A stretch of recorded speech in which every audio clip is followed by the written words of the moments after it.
आज हमारे पास data recovery के लिए एक Toshiba desktop 500 GB hard disk आया है। कस्टमर का प्रॉब्लम था, ड्राइव में डिटेक्शन नहीं था, साउंड आ रहा था। कस्टमर बहुत पैनिक थे। कस्टमर वीडियो एडिटिंग करते हैं। कस्टमर इंस्टाग्राम पर वीडियो देख के मेरे ऑफिस से विजिट करें। हम लोग अप्रूवल लेने के बाद एडवांस क्लीन रूम लैब में ड्राइव को ओपन करें।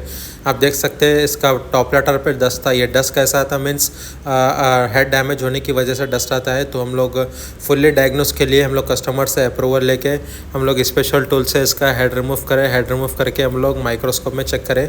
इसके दोनों हेड्स डैमेज थे एंड लक ये था कि इस पर स्क्रैच नहीं था। तो हम लोग प्लेटर पूरा क्लीन करके हम लोग न्यू डोनर से हेड रिप्लेसमेंट करके इसका प्रोसेस स्टार्ट करें, रिकवरी प्रोसेस स्टार्ट करेगा। आप इसको घर पे ट्राई मत करिए।